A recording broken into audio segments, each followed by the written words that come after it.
much for coming. I want to welcome you to Renegade Southern and CLRBA's 2019 Judges Conference. 2 years ago, I did my first Judges Conference, and I kind of fell in love. I got to fly in all of my friends, old and new, to come talk to us about rabbits. Colette and her club puts on an amazing show here, and this is just a bonus because we actually get to learn and get up close access to our judges and ask them questions. Even though they're kind of presenting for each other and kind of participating to keep in accordance with their judging requirements, we are thrilled to have them. So we are going to start. ARBA requires us to start with a posing and handling presentation, and we are very fortunate to have a past ARBA president, Mr. Mike Avesing. He's going to go first and come talk to us about posing and handling. So grab a snack and a drink, and Mr. Mike, we are thrilled to have you. Okay. Are you going to advance the slide? Sure. Okay. If you want to just point at me, I'll advance them for you. All right. This is I'm a pretty informal speaker, so as we go along, if you have any questions, just feel free to shout them out, and we'll try and answer them. As Stacy said, if you're going to have a judges conference, the requirement is that you have to have posing and handling, and it's also supposed to be the lead-off presentation. And I think the reason for that is that, if you're going to judge rabbits, and if you're going to do a decent job of judging rabbits, you got to be able to pose the rabbits properly. You got to be able to handle them properly. Mike, so that's always the could key. you step a little bit this way? Sure. Absolutely. Thank you very much. Thank you. How's that? Perfect. Now you're blind. Get out of it. Okay, so this presentation, Josh Humphreys put it together.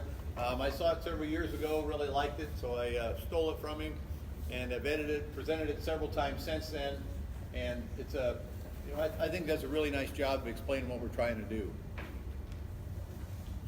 Go to the next one here. Oh, come on. There we go. And posing and handling, it's the area judges receive the most criticism. If you're judging Florida whites and you pose them like Himalayans, people are going to complain, and vice versa. If you're judging Himalayans and you shove them up, people are going to complain because you're not posing them the right way. So posing is really critical. Also handling. I don't get on Facebook very much, but I happened to be on there the other day, and I saw there was a big to-do about scruffing rabbits. Do people scruff rabbits? And that's obviously a good way to PO the audience and PO the exhibitors if you scruff rabbits. So again, posing and handling is extremely critical as an owner and as a judge. If you're working with your rabbits at home and you flop them around and maul them around, they're not going to look very good when you get to the show. So you obviously need to be able to handle them and pose them at home correctly too, to evaluate what you got when you come to the show. So kind of go through this, and the first thing you do is proper mechanics. Josh did a really nice job of putting some pictures in these. The rabbits are nervous and excitable, especially some breeds. The running breeds. Some of those are very excitable. you want them to be excitable. Checkers, English spots. I raise English spots. You can see by my arm, I was working with my English spots the other day. So they are, they're an excitable animal, and you want them to be that way in most cases. Now, there are some breeds that are extremely docile. When kids come to my house and say, "Yeah, I'm looking for a pet rabbit," I say, get a lop-eared rabbit. Lop-eared rabbits tend to be a lot more docile than, say, a spot or a checker. It's not something you want for a pet. Tans freak me out. Tans? I never know what they're going to do. Well, because those animals, when you put them on the table, you want them to run. You don't want them to just sit there like and do nothing, or they're going to lose. So you're obviously wanting the ones that are going to move, and they are excitable. If you think about it, rabbits are at the bottom of the food chain. It's naturally. So if they hear a loud noise or they hear something, they're just really nervous. They're going to jump. And I have a building that I have 2 golden retriever dogs. The dogs are in there every day with me. My neighbor's dog comes over and goes in there. Those rabbits go nuts because they're not used to that. That's a predator. They're not used to that. And so any kind of loud noises. So you need to use minimal restraint when you're handling them. Try to turn them over as easily as you can. The interesting thing of that is, I'm sure all of you know who Caleb Thomas is. I was over at Caleb's house several years ago, and Caleb was helping me. We're working on checkers. And Caleb raised some of the best checkers in the country, and he had them at the time. So he's teaching me how to roll over checkers. And I have small hands for a man, so I lay the rabbits on the table, and I'm rolling them over. Caleb just wraps his hand around the head and just flips them, and I'm like, how are you doing that? So finally he puts his hand up next, he's got an inch on me on every finger in his hand. So it makes it a lot easier for him to handle those rabbits. I think probably women judges have that same issue with small hands, because not, you know, most women are not going to have huge hands when you're judging big rabbits, checkers, Flemish, you know, the large breed. That's going to be a challenge. Lift them underneath while moving to and from holding coops. Again, I teach my 4-H kids to do that, and that's really simple. If you have pet rabbits, you want to lift them up that way. Get one hand under their front, one hand under their back end, and just turn them over. We're going to kind of borrow one of your dwarfs here. Sure, absolutely. And there's a table set up for you, Mr. Mike. All right. Get that over here in your front of your, move it over here. That'd be great. Yes. Closer to that sign is perfect. Excellent. Close to the sign? Yes, All right. thank you. This is going to be a lot easier than turning over a checker. So, you know, you just roll the rabbit over, and you know, if you need to support it on the table, and let it rest and let it relax. Be gentle with your hands. That I think that's one of the keys of judging rabbits and handling rabbits is you got to be gentle. You got to have the what word is it? You got to have soft hands. You got to have gentle hands, and I think the rabbit can sense that. If the rabbit's a little bit nervous, you're confident that you can handle the rabbit. Turn it over. The rabbit's going to be just fine. As you can see, use the show table for support for turning the rabbit over, which I just did, and even this with a dwarf, I rest him on the table and look at him. Do not scruff rabbits. You know, you're talking about getting them in the middle of the back. On large rabbits, again, since I have small hands, I try to get the base of the ears. I don't ever grab the hold of the rabbit. I support it at the neck and then try to roll it over on the table and let it rest on the table. It's the only way you're going to be able to turn it over and look at it. I really like that next point. Treat each exhibit as if it were your very own. I mean, that's a... And of course, we all know somebody who kind of mauls their own rabbits around, so there's always an exception to every rule. But again, treat it like your own, and return the rabbit in the same condition as you received it. If you, people especially that show rabbits, I show mini satins, and if you have mini recs, any of the rabbits that have really, like, fur is incredibly important on them. When you get the rabbit back from the show, you don't want that rabbit, with all fur mangled in the back of his neck. When I was a kid, there was a judge in Iowa, and I won't tell you his last name, but we called him Hank the Mauler, and he would judge the rabbits, and he would flop them, he'd scruff them. He'd take them over to the holding pens and just drop them in the holding pens, and then when he got ready to pick them up, he put them on the table. You always found the right rabbit won, but you couldn't show your rabbit for another month after that. And so, I mean, that was his nickname, Hank the Mauler, and he actually picked good rabbits. He just didn't want to show under him because of that situation. You have other people that aren't really good at finding the right rabbit, but they do a really nice job at handling your rabbits, so you're not quite so sensitive to that. Properly, pose rabbits to assess the balance and conformation is related to each standard. So, that's exactly what I was talking about earlier. If you're posing Himalayans, you need to pose them according to the breed standard. If you're posing, Flemish, pose them according to the breed standard. Whatever breed you're judging, pose it to the breed standard. And, be uniform. Don't push the first one up, stretch the second one out. When I was working on my judge's license, I worked with an old judge who told me, even if you stretch them all out, stretch them all the same. Because the deepest rabbit's still the deepest rabbit. Now that's a kind of an interesting point, but it is true. People don't like the fact that you kind of stretched all their rabbits out, but the deepest one still wins. And again, I think you see a lot of variation, especially in some breeds, especially the semi-arch breeds, how much you shove on the back end of them to square them up, how much length of shoulder do you allow. You can make those rabbits look, the bigger the rabbit, I think the easier it is to make them look different from rabbit to rabbit. So you need to be uniform, pose them all the same way. We've had a lot of discussions about this. There are very few variations to the standard pose between all the breeds. Hind feet are placed flat and square on the table. Toes of the hind feet are aligned, front feet under the eyes. Whether you're talking about Himalayans or you're talking about mini satins, it's the same. It's just a different proportion to the rabbit. And again, you need to be consistent. There's squaring up the back feet on this one. You can see there. Again, we'll borrow the little dwarf here. You see a lot of judges that'll take them to go like that just to square up that back end. Get them the same. Make sure you don't, and that takes away that really undercut look at the back end if the rabbit is capable of doing that. Not all rabbits are going to have a full hind end, so you're not going to be able to square them all up. If your rabbit's pinched, it's pinched. Mechanics of posing, you can see, this is Josh's hands here, so you can see, that he's supporting the head, he's showing the proper pose, the proper profile in those rabbits.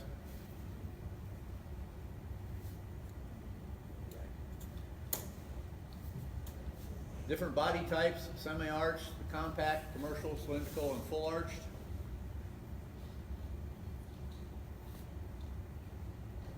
Semi-arched type, longer in body. The rise starts at the back of the shoulders or near there. And also you'll find that in most of them, the width of the rabbit starts there too. It's a kind of an interesting, I'm not saying they're square at the shoulder, but you'll start to see more width from the back of the shoulder as you go back in the rabbit. High points at the top of the rise, the top of the hips. Again, you pose them exactly the same. And all breeds within that group are posed exactly the same.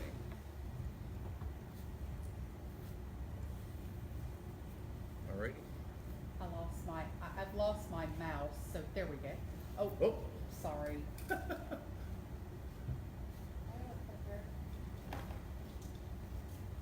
Call it to the rescue.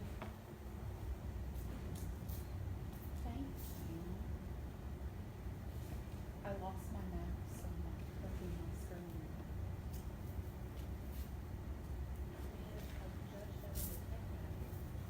Yes, we do. We have a call. There's a laser on it too. All right. Thank you. I'm technologically challenged, so this will be interesting to see how this goes. But again, you can see the semi-arched, mandolin type, the correct pose in the top animal. The second rabbit, the one in the middle, even though it does have a little bit of the arch is still starting at the back of the shoulder, you can see how the rabbit is definitely shoved up. Back feet are way underneath of it. This one, obviously, you got the extreme opposite there, and then the whole rabbit is just kind of stretched out, and you got this kind of a long, flat rabbit. Oh, other way.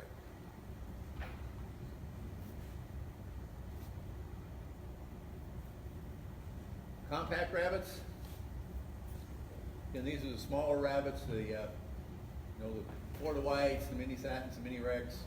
Again, they're all posed the same thing with the front feet under the eyes, rear toes under the front, with the front of the hips.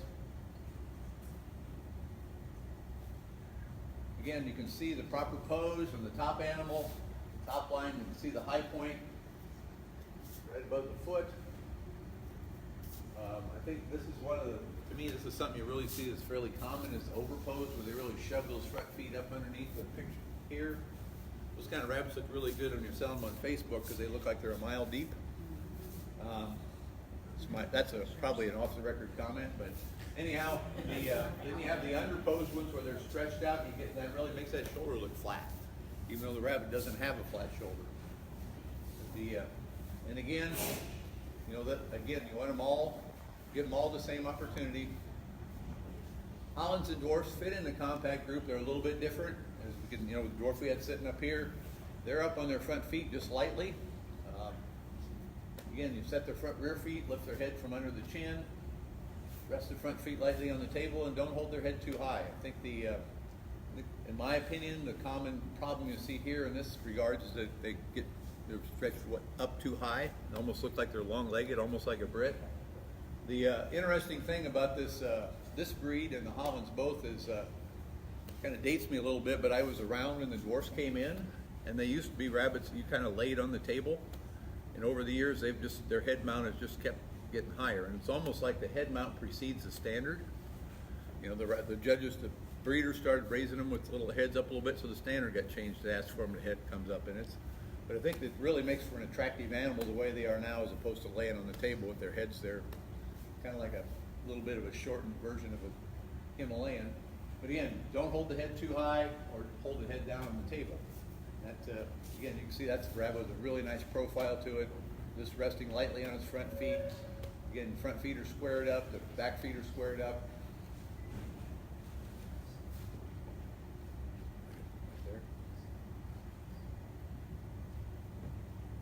we go. Whoops. Again, talking a little bit about the Holland lobster, posed the same way. And you can see an animal here that's correctly posed. You don't really get a good side profile of the top line. You got one here where his front feet are shoved way up against his back feet, and then here, this guy's kind of stretched out a little bit, especially at the shoulder. And you know, if you're judging him when you're looking at him, you say, well, he's a little bit long in the shoulder.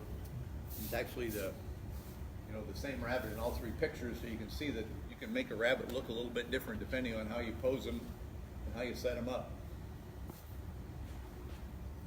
Commercial rabbits, medium length, depth of body equaling width of body throughout, which is kind of an interesting thing. If any of you raise Californians or New Zealand's or any of the commercial rabbits, you got to go home and take your best rabbit and measure it sometime to see if depth actually does equal width. It's actually a perception issue. I would be willing to bet that your rabbit's wider than it is deep, because rabbits that have the same depth equals width look narrow. If you take a little T or a perpendicular line with I was taught that many years ago, and it was eye-opening to me. Or you put a mirror behind your rabbit and pose it up and look at it, and it's really interesting that depth of body, depth equaling width is really interesting. I kind of apply that same thing to compact rabbits. You know, my mini satins, I like to have the depth equal to width, and I'm sure some of the really good mini recs you see have depth equal to width, and so do the Florida whites. I mean, really top show animals have that.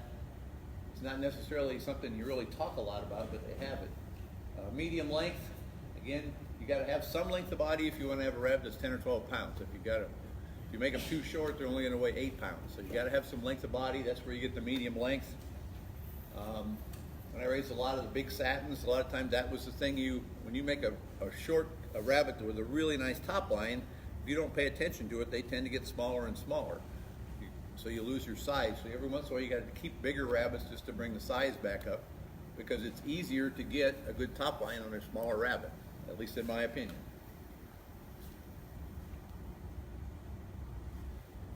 There you got a correctly posed one. This rabbit's got some serious ears on him, I'll tell you that. This picture.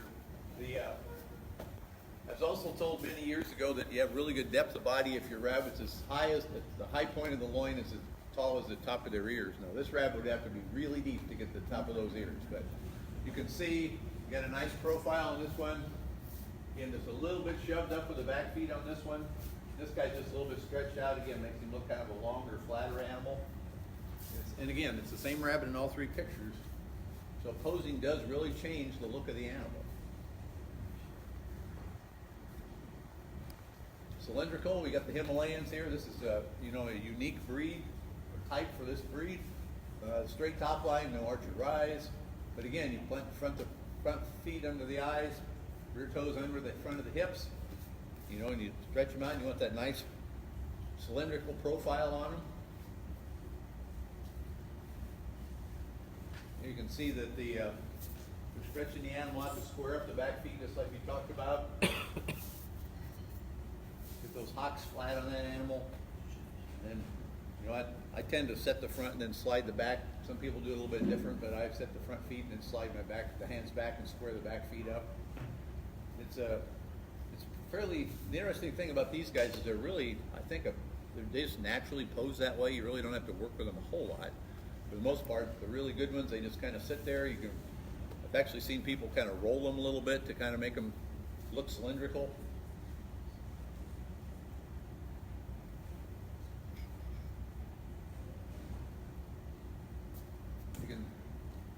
Again, you got the proper type on the top one.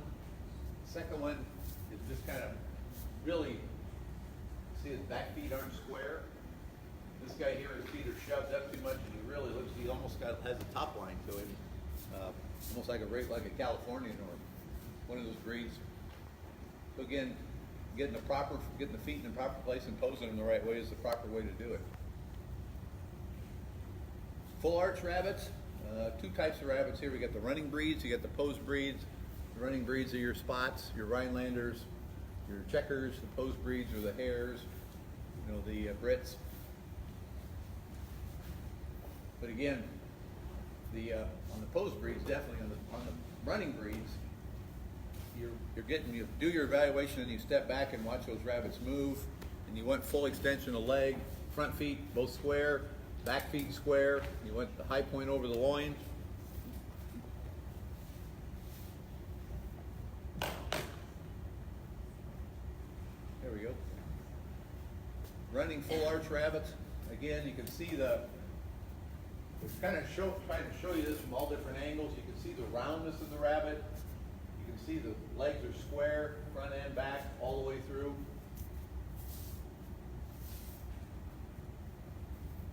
These are one of my favorite breeds to judge. I've never raised checkers, but I've raised spots since I was a kid, and so I like running breeds, and checkers are just always fascinating to me, how a big animal can move like that and be so graceful, and yet you got to try to sneak up on them on occasion to judge them. So that's a posing Belgian hares. Again, this is an interesting breed in that there's a couple different ways to do that. You can see Josh squaring up the front end and supporting, holding the ears. Jamie Green does that. He's an excellent poser of these, and he does a little bit different. He works with the back feet, kind of squares them up, and then kind of rises up the front end on the animal. But again, if you're, I think as a judge, when you get the good Belgian hares, they pretty much pose themselves. You don't have to work with them a whole lot. If people have worked with them at home, when you get them out there on the table and work with them a little bit, they're going to sit up. I always kind of feel it's not my job to teach your rabbit to pose. I mean, you should have that rabbit taught to pose before it gets to the show. Not just in hares, but in all breeds. But in the pose rabbits, it's really critical. And then on the right, you got the newest variety, the black and tans of the hares. So just a really attractive animal with that color contrast there.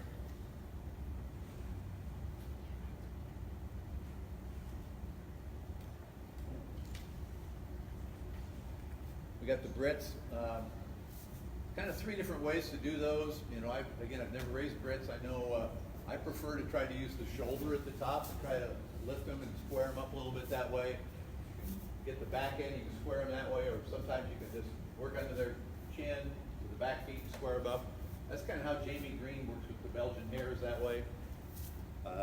All three different ways will work.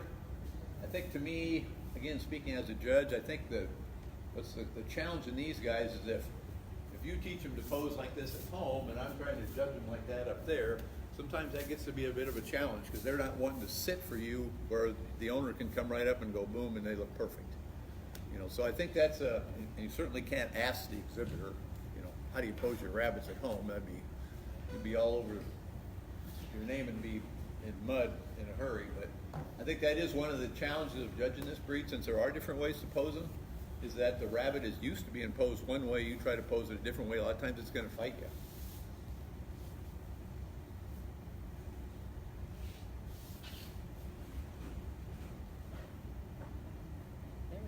There we go. We got the correctly posed one up on top, over posed, and under posed. You can see again, it's the same rabbit. You can really make it look different in three different poses.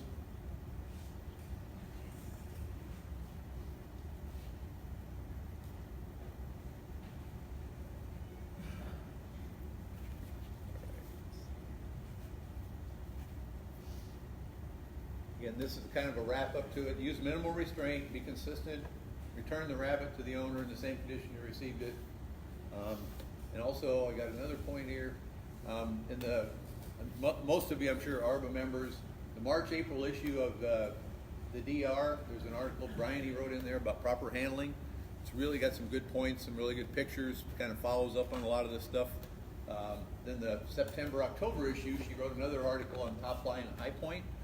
Again, which are very good articles, and if you save your old DRs, or I think even if I've actually talked to Eric about getting some copies of those articles and distributing them to 4-H kids and stuff, and they're pretty willing to work with you on things like that. But those are excellent resources besides. Any questions? Must have done a wonderful job. No questions. So. Thank you so Thank much. you. I appreciate it. Thank you, and Yep. thank you for always. Thanks for the pepper.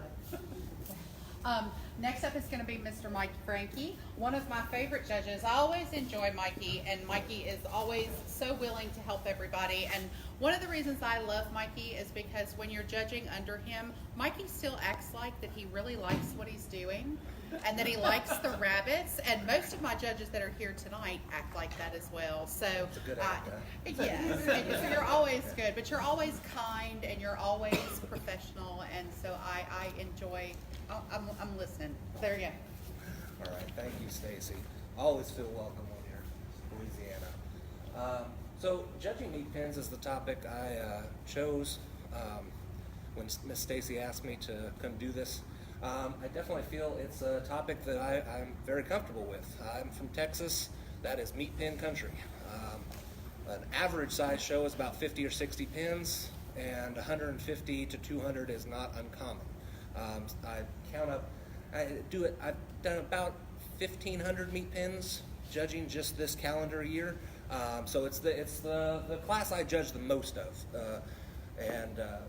If nothing else, a blind squirrel will always find a nut eventually.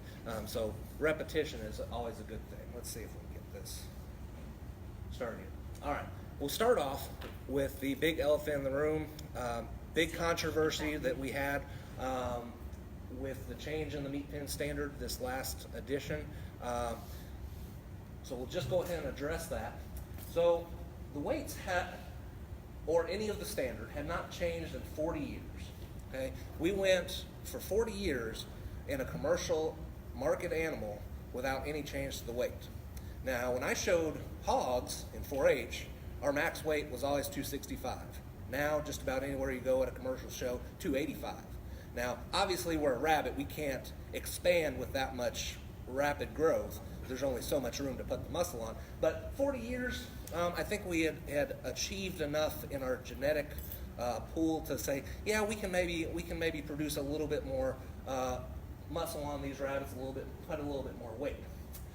And just for the history lesson there, the previous max weight was 4 pounds. So we went up a full pound that last time we did change that weight. Next up, if you were judging on weight before or now, you're doing it wrong. Sorry. I know, shocker, Scott. The weight, if that's all that's a good way. An old judge once told me, Mike talked about old judges a lot, I'll talk about them. Old judge said, a good way to pick out a judge that didn't know what they were doing is ones that pick some tiny insignificant part of the standard and focus on that. Okay, leg spots on the English spot. Had a judge one time that talked about that spot on every single one of them. They didn't even have to have it. Weight is just one tiny piece of puzzle, and we'll get back to that a little bit later. Along those same lines, the max weight was never the goal. A well-muscled, high dress-out percentage sort of rabbit was the goal. Unfortunately, a lot of meat pen breeders, even in my home state where meat pens are the big thing, don't get this. And that is the bigger problem, not the standard, old or new. All right. The reason, though, probably not just the how long it had been since we changed, but the best reason for that change in the weight was I was seeing rabbits that I'd get them up, they'd get into the top 10, 15 maybe, and they were just a little drawn up. They were a little, and I'd flip over that card, I'd look at the weights, 5, 415. I said, you had to hold them, didn't you? And they're, yeah, we had to hold them. I said, well, good job getting them in the show. I just wish they had been able to keep on going at the rate they were going. Those are the sort of rabbits that we were looking for, not let's make a 5-pound rabbit any way we can. And there are a lot of good descriptions, changes in that standard. The weight wasn't the only thing that was changed. Let me see if I've got it on the, yeah.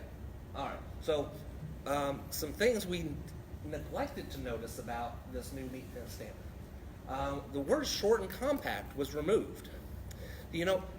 Almost every single fancy rabbit, Netherland dwarf, Polish, Jersey woolly, all these rabbits that are not meat rabbits, that are not meant for that, start off with those two words in their standard. Either compact and short or short and compact, something very similar to that.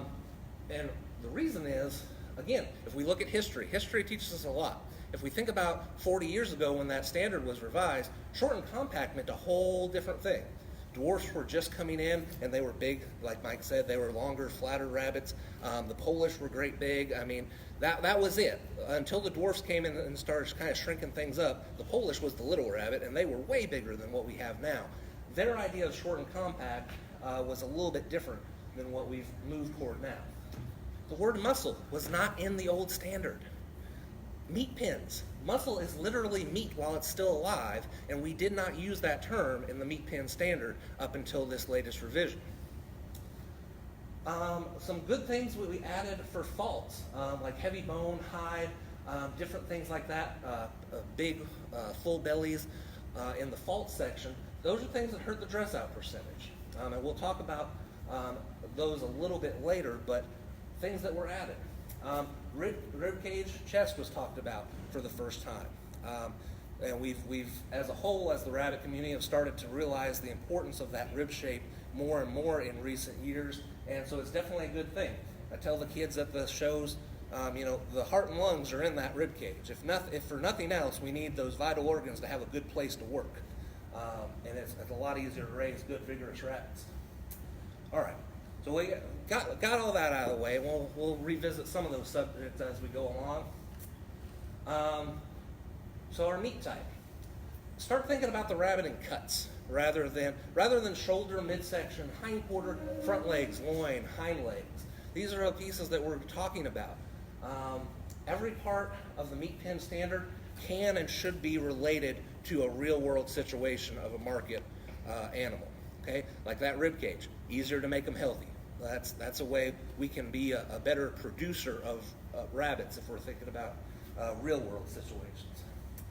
Top line does not necessarily mean anything. It's good if we have that nice top line that's similar to what we have on our breeding age Californians, but if we don't have it, that's not a deal breaker in a meat pen. I've seen plenty of rabbits that don't necessarily have that real tall, pretty peak, but have tons of muscle as they go through that loin, very heavily muscled down those hind legs. If the top line, all that gives us is a place for the depth of the loin to go. If we're thinking about it, that's what we're getting that muscle in the back of the. If we don't have that room, that depth, that curve of the spine where we want it, we don't quite have as much room for that loin to work.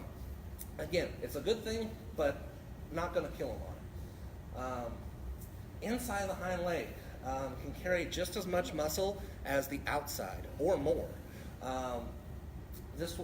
So I've got some pictures coming up, but we've got some rabbits here. So we'll make believe a dwarf is a Florida white, yes, a Californian. Just gonna grab one of these here. So Oh, little New Zealand, right? like New Zealand. There you go, New All Zealand right. baby. So when you watch somebody like Caleb Thomas or Scott Williamson that is really, really deeply knowledgeable about the commercial side of things, when you watch them judge meat pens, they'll actually grab the rabbits up and feel down those hind legs all the way down.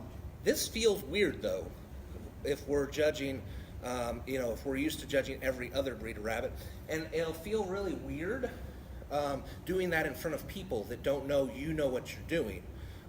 It takes a lot of confidence to stand up there and do this to a rabbit, and nobody's ever seen that done before.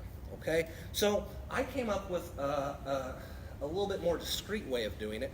When I pose up the rabbit like normal, and then I set that hindquarter and I slide my pinky up under there and get a good feel of that muscling, just like that. I didn't know how well the picture would translate. Since we got rabbits here, we'll make it work. But you can just do that, and this looks like a normal rabbit thing to do. And so if you're just judges that are in here, as you're working tomorrow, whatever breed of rabbit you have, just give it a feel. Just look in there and see. Now, when we're on breeding rabbits, obviously there's no place in the standard. We should not be evaluating anything but meat pens that way.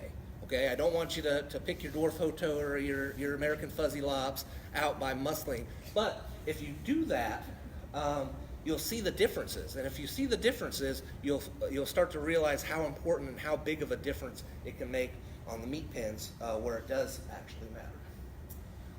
All right, condition of flesh. All right, we all know terms like rough and soft, skinny or fat. But we need to go just a little bit deeper when we talk about this. Big bone. That's great for an adult rabbit. We don't want them to have great big hoofs on them when they're at 70 days old, market age. Okay, one of the reasons why market age on a rabbit is what it is, one, yes, the meat's still tender, it's most marketable in that sense, but also after that point, they start to grow their adult parts. They lengthen up in that frame, they start putting on a little bit more bone to them, and those big pretty feet, those are keychains. That's not a valuable cut of meat or product. Same thing. Big heads, big ears, they're all cute and they make a pretty looking show rabbit, but at this point in time, if we've got those big honking ears, those go in the bucket. Those go off to rendering.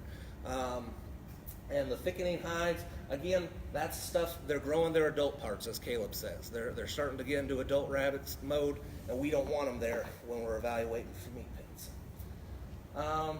These are listed under faults for type, but they're a good sign that you've got rabbits that are past their prime for a meat pen, especially when you get into areas where people are really focusing on breeding for that size.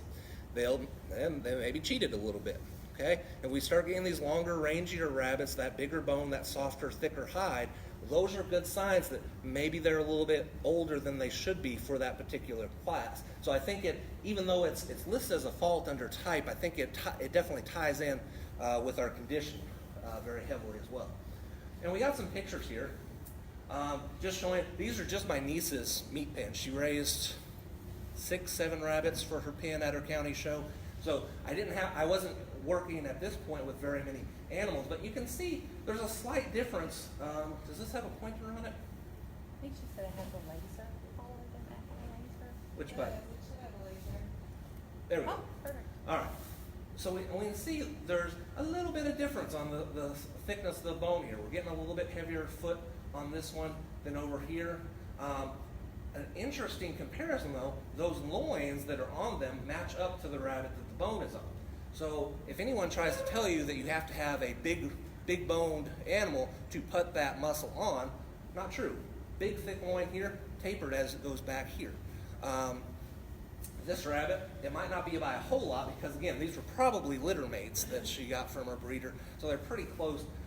But there's going to be a dress out percentage difference. When this one's playing more muscle, less bone, this one's more bone, less muscle. Let's see what we got. And then we see a little bit more extreme example of that thickness of bone coming through. This was at a big show. I just had the superintendent take a picture for us. But you can see, even compared to the previous ones, we got thicker still on that overall bone. And he was a very soft rabbit too. You can't see that in the picture, but he was definitely one that I'd guess he was 5 days to a full week overdone at least by age. Uniformity, not just weight. Let me see what my next. All right, so we've got 6 factors listed under uniformity: weight, size, appearance, condition, meat type, fur. Weight and size might seem like they're about the same thing, but they can be very different things. The framework of those rabbits, again, if their weight is put on in bone, rather than in muscle. I had last month. I went up. I was doing my bottom set of a set of meat pens. I go to pull out a set of them, and I would have just looking at them in the cage. I'd have said 5.5. They were all 3 had to be pushing that maximum weight. And then I looked down at their card as I was starting to pull them out. It said like 4 3/4, 4 3/4. I said, man, that can't. Somebody with the scale messed up. Then I felt of them, and it was all bone. There was a huge taper in the loin. They were super pinched in that hindquarter. The muscle had, left about that much of a gap before it went to the table on those hind legs. I said, yeah, they probably do. And so that's a good illustration for me where that weight and size is different. But we want all those factors the same. And the point I want to make here is, so 20 points, do the math, that's 3.33 points per each of those things, which means your weight, which many, many judges sadly go by strictly, or nearly so, when judging, 3.33. There's breeds that have 3 points on eye. I mean, or I think the ears of an adult Californian, their standard might have 3 points on it. And so think about other things you put 3 points on and see if they're really that big of a deal. Anyway, we'll take I forgot there's a bullet point I wanted to add to this, but this is a good spot, talking about our history again. 40 years ago when we had that last change to the standard, like now you might be thinking, I've been telling you about how little of a significance the weight, or the uniformity of the weight is, so why do we have to do it? Why are we required by the standard to at least be in the presence of those meat pens being weighed in? And if you go back, what was different 40 years ago? It was actually, they changed this a lot later, but what was different was we had a carcass class, okay? And the very first thing in your order of importance was what? Dress out percentage. You can't get dress out percentage if you don't have the live weight to start with. So you get the live weight, then you weigh them again after, that's your dress out percentage. So now we did away with, I think it was the 96 standard was the first time we didn't have a carcass class, but it's been kind of going away. There are a few places up in the Midwest that still do it, but without that there, all of a sudden that big importance of the weight now has a lot less significance. Consistency of all aspects is key to improving our animals. This is something that goes back to, talking just livestock. If we're consistent, we're not going to kill all of them. We're in the market, we're thinking in the market world, but some of these animals, if we're imagining ourselves as an actual meat rabbit producer, we're not going to kill them all. We're going to keep some back to use for our future generations, our replacement stock. And if we have good consistency in them, then it's a lot easier to improve and get better down the line. That's the real importance of uniformity to me. We get to fur, and we think, why fur? Why do we care? It says right in the title of the class, meat pen. But let's see what I said on the slide. Market standpoint, rabbits are a dual-purpose animal at their best. Okay, if we obviously know where our emphasis should be on these animals, but if we send them off to processing with a nice coat, we're going to get a little bit better price for them. Hopefully, they'll be able to send those pelts off to a furrier, get a little bit more value for them from their end. So if we think about from that standpoint, if these little 70-day-old rabbits do have a nice slick finish coat on them, all the better. Ice on the cake, don't get carried away with it. That's certainly an important part. All right, questions? I have a question. One comment you said here about 30-something years ago, Mr. Orrin Reynolds came down to Southern University. They had a carcass place down there. Yeah. He judged them live, but they wasn't butchered them all. He picked out the exact same rabbits. Yeah. He picked out. It's a great thing. It's a funny story. Mike's smiling. I wonder if he knows the same thing I'm about to think. One of the old tricks the judges, I hear from the old timers, they'd always teach you when you started was how to bruise that loin just in the right spot so that no one would know you'd done it, but you could find it later and make sure you knew which one you had. Absolutely. Yeah. I was actually taught how to do that. Yeah. Anything else? How do you distinguish when they say switch into that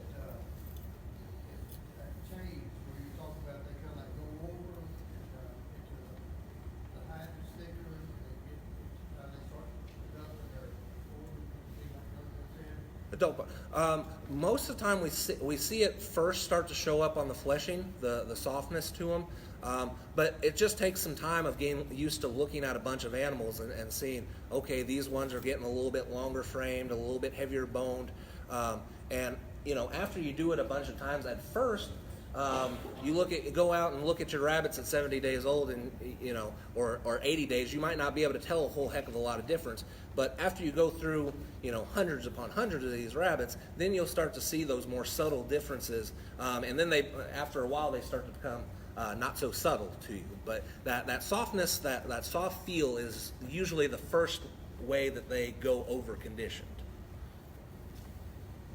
Any other questions for Mikey, who just made me realize that I know absolutely nothing about meat pens? I respect that you say the top line is not everything, but what is top line to you? How is top line created in rabbits? Is it the shape of muscle, or is it the shape of the bones?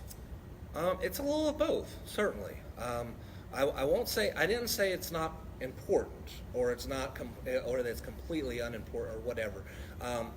But they can still put on a lot of muscle without having that nice top line, and so that's my first goal when I'm judging meat pens, is to get that most heavily muscled rabbit. And if they do it with a nice top line, all the better. But they can do it without it. So to me, it doesn't have near the importance as it does in our breeding classes. You had a couple really great photos of your fingers measuring the depth of the loin by wrapping from the top and then kind of tucking your thumb underneath it. Yeah. On a flat rabbit, you wouldn't find that depth, because depth to me is also defined by the depth of the loin. And then over that spot, the deeper the loin, then thus the top line will be consequently heightened. I wish I'd taken posed pictures of those rabbits, because if we were looking at them from a show rabbit perspective, those rabbits, and you'd say at least that one had some good thickness of loin, correct? With the picture there? Yeah, very thick. Very thick loin. It was maybe that much taller in its top line.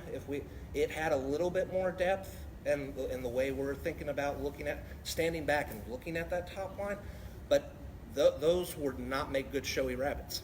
Like I said, I wish I'd taken pictures of the top line, but they had just a touch more depth. They did not have that nice picturesque top line that we're looking for in our breeding rabbits. I just think that if you're going to find those really deep muscled loins, they're probably not going to be on level, flat top lines. Not as much, but they're there. They are there.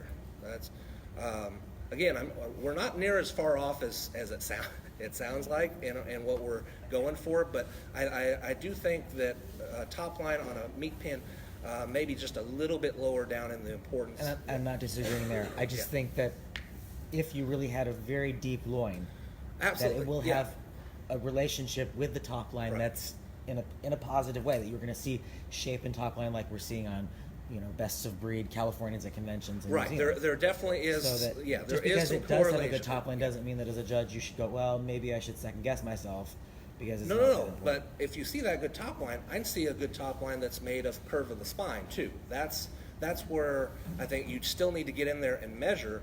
If you put your fingers in there and measure that loin on that nice deep rabbit, and it doesn't have that thick pop to it, it's not carrying into that body cavity as deeply, that's where we've got a rabbit that has a pretty top line, but not necessarily the muscle making that top line. I've only been doing this 20 years, but Randy loves to tell stories about fibbers, New Zealand's back in the day, that were so deeply muscled in the loin that they almost, if you look like at a current day hamp, a market hog from the top, they've got that like bubble, like a butterfly effect. Yep. Because the loin is so deep, it bubbles above the actual spine shape. Yeah. So in essence, if you could find rabbits like that, Yes, if you could they find, would, absolutely. that would absolutely. alter the shape of the top line It certainly would, and that'd be, in a deeper yeah. correlation. Those are sadly far and few between compared to some of the Right. older ones. But yes, absolutely. That if we did have that deep butterfly effect on that loin, it's going to affect the top line in a positive Do you way. remember those? How were their top lines? They had a lot of different bodies. They did. I know what you're saying. I think that, it's hard to describe without you being able to put your hands on it and talk about it. Right. Yeah, they almost, Do you see New Zealand's like that today? very few. So if we have time for another question, Michael, thank you for pointing out like the back muscling.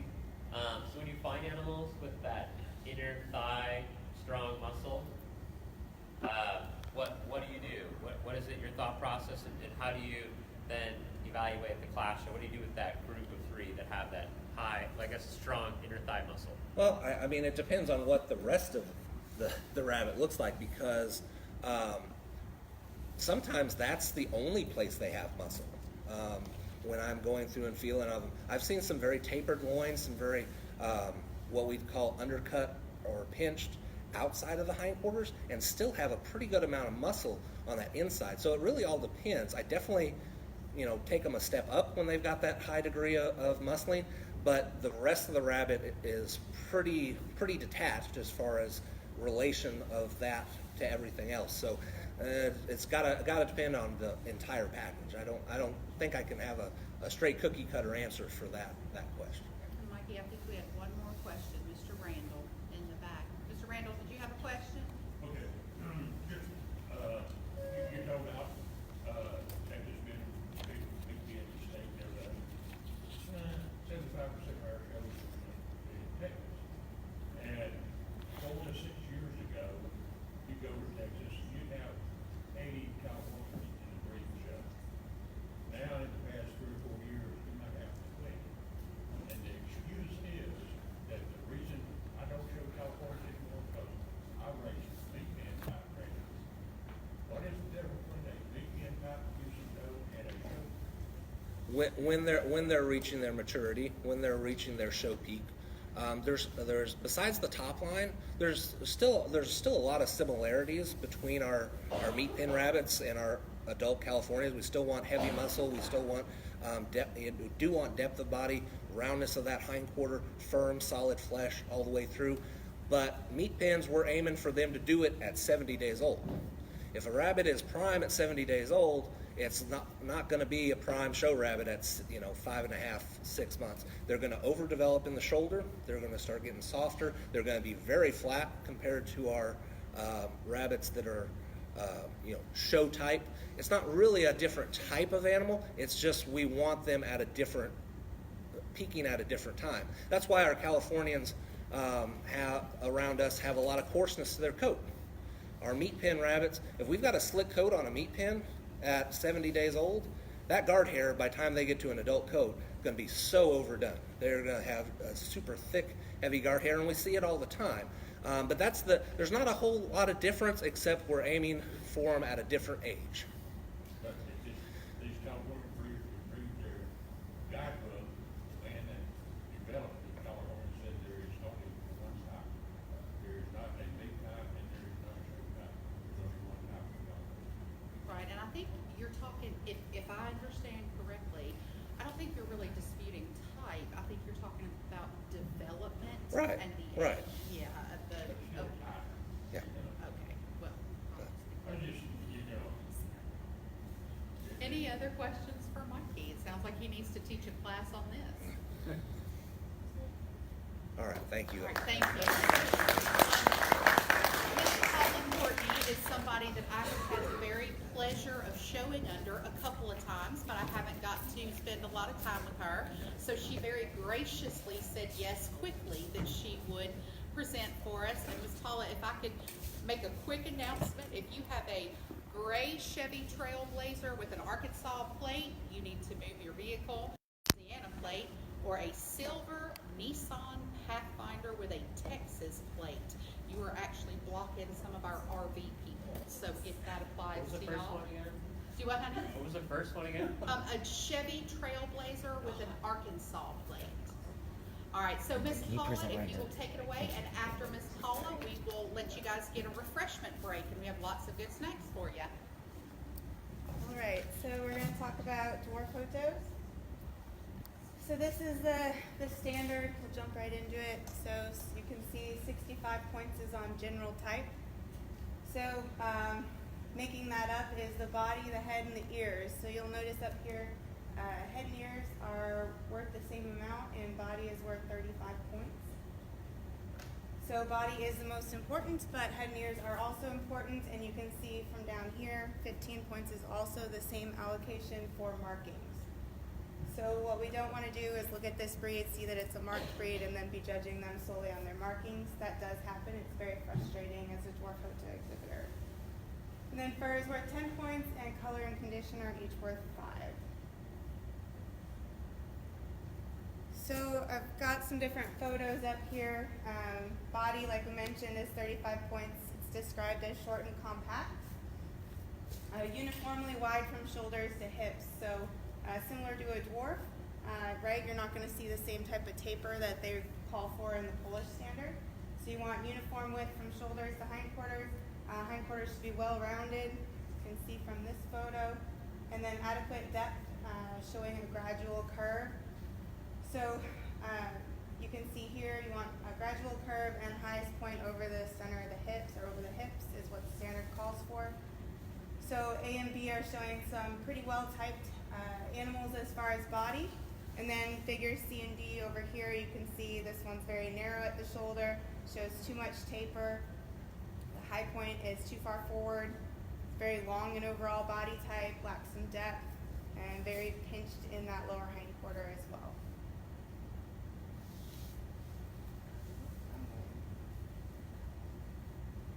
So when we talk about the head on a dwarf photo, it's 15 points. So this is a dwarf breed, so we expect the head to be round from all directions, similar to a Netherland dwarf. So really focusing in on a well-filled muzzle down here, good cheeks. You want good width between the eyes, and round from all directions. As I said, you want good curvature from the base of the ears to that nose. So when we look over at figures C and D, you can see that this animal is very, very pinched in that muzzle, lacks fullness in the cheeks, it's narrow between the eyes, and then as well, it's really lacking a lot of curvature here. And lacks roundness overall. Photo credit to Scott on some of these images. Ears are also worth 15 points, and this is an area that I think is often not given enough consideration when the breed's being judged. It is worth as many points as the eye bands, I like to tell people. So you can see figures A and B. We've got some pretty well-rounded ears. That's what our standard calls for. They have really good substance, well furred. They're erect and well set. C and D here, you can see this is a pretty good set to the ear. Maybe they could be a little bit further forward, but they are erect. They are a little bit pointed in their shape, quite a bit thinner in substance than these A and B photos, so they would be faulted for that. And then over here in E, there's a lot of issues going on. It's got some decent eye bands, but always say something nice, right? So these ears are super thin. You can see because they're lacking substance, they're also folded. Pretty poor ear set overall. They're too long. There is a disqualification in the dwarf photo standard for ears over 2 3/4 inches. Eye bands. So this is a marked breed, but the markings are only worth 15 points. And so figure A, I really like this picture. This is about as close as you can get to ideal, in my opinion. We want an ideal thickness of 2 pennies. We want them to be clean, balanced, and even. And it needs to completely outline the eye. You want really good intensity of color. And so a lot of times what you find when you start to get eye bands that are super thin, and they do get thinner than this even, you start to also lose intensity of color. They will always be cleaner, almost always be much cleaner, and have a really good shape when they are super thin. But pushing for that right ideal thickness is what we're looking for. So you can see B here is very thin, it's uneven, right? It's thicker here than it is up here. Where in C, it's a little bit too thick. However, you've got really good intensity of color. But because this is a thicker eye band, it starts to get out into the longer fur, so it's going to be a little bit messier overall. We call this feathered. This C lacks some evenness and cleanliness, but it does have good intensity of color, like I mentioned. So I personally would not fault this more than this. When we get out to here to like D, for example, start to call that heavy feathering. It's got some drags off the top. feathering up in here, really lacks evenness and cleanliness. When we start to see things like this or worse than this, it starts to become subject to disqualification.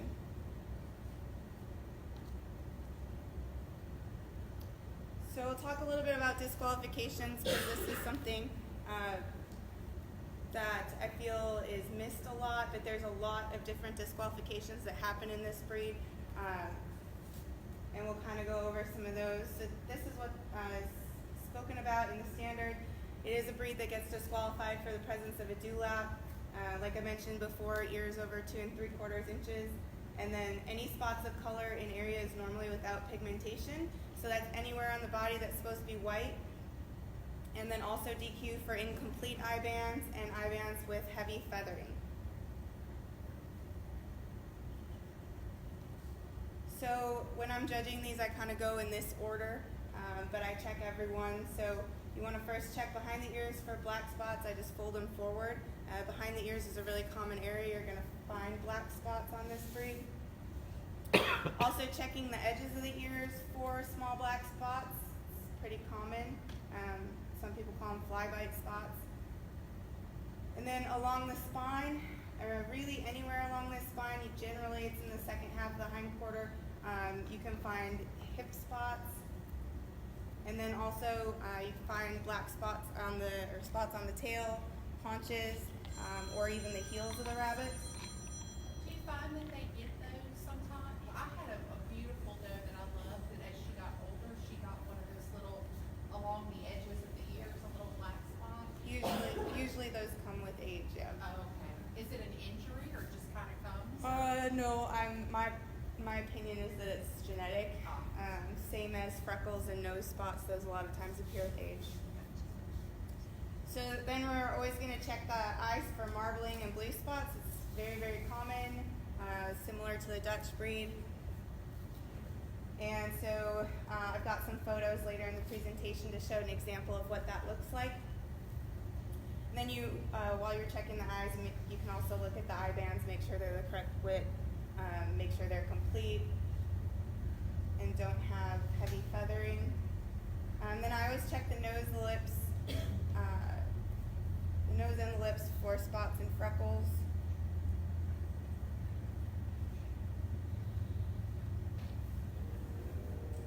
The clicker's not working.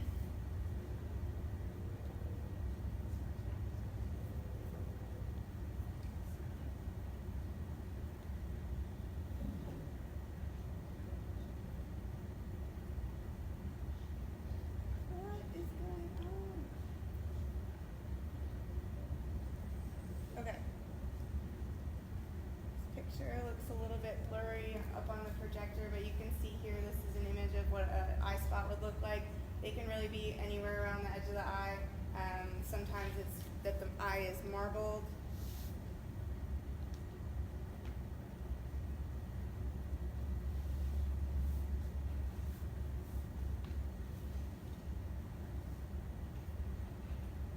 Technical difficulties. What happened to the rest of my slides? My back pop do it, whatever.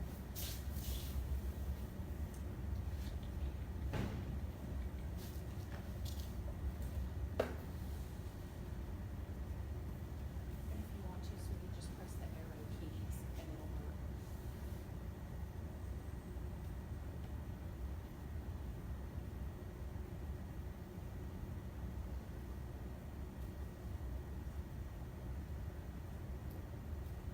Huh. I've never seen this before. And the reason I asked you that is because that actually happened to me. I had a doe that I loved, and I registered her, and she was registered and granted, but then later became a DQ doe because she had the little spot on the ear. I have to admit, I didn't raise them very long because I was frustrated. Yeah. They were hard. And so now you have another one in the works, right? And Yes. falling off, so, yeah. Yes. But I liked my dwarf photos because when they were born, they all looked perfect. But then as they grew, they were not. Well, that's what I was gonna say, I think that you only have the freckles on the nose of the ones that you've already evaluated, like Yeah. they're perfect. Yeah. these weird X's on all the rest of my slides, and they're not showing.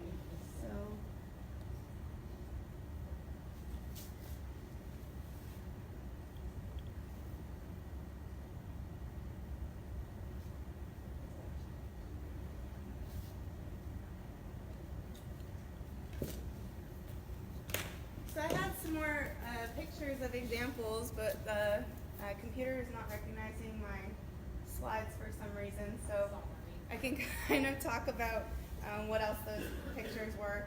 They basically just covered some of these different disqualifications and showed examples of what they might look like. As far as dwarf photogenetics go, the mismarks that happen in this breed look like broken pattern Dutch rabbits. And so I had an image of what that looked like just to kind of describe when we're checking for disqualifications. As far as anything in the cheek area or whisker bed, sometimes they get black whiskers. The ears would be colored, so anywhere around the ears, and then this second half of the body is where those pigmented spots might show up just because of how the genetics work. So if you think of what a broken Dutch might look like, and then you think of those areas of color on a Dutch rabbit, that's generally the areas that you're going to find any type of black spot on this breed.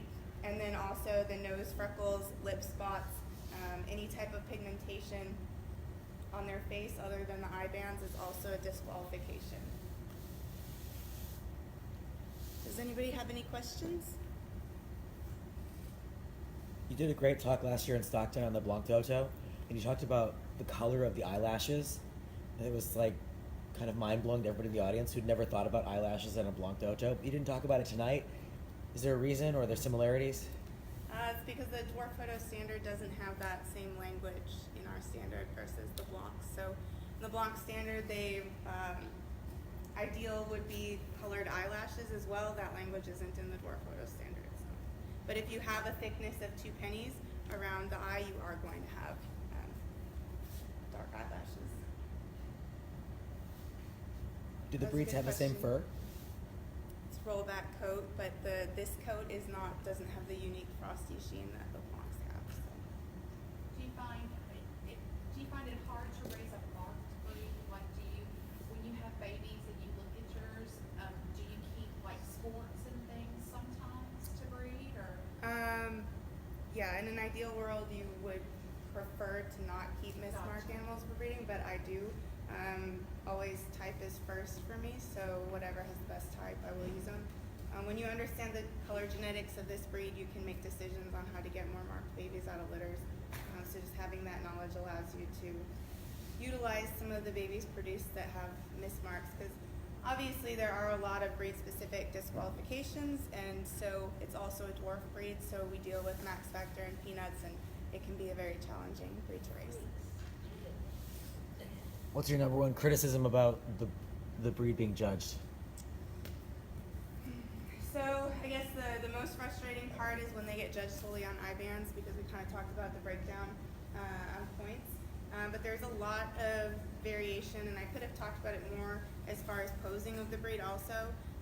This isn't a breed where you're necessarily trying to lift their head up, but how this rabbit is posed in the image is how you would correctly pose them. Just slightly resting on their front feet. The description is really similar to that of the mini lop standard. So. Any other questions for Ms. Paula? Thank you, my dear. So guys, we're going to take a break. Let me tell you, please help yourself over on the right or the left side, your left at the showroom. We have some Don't Eat the Bass and Sockeye. It's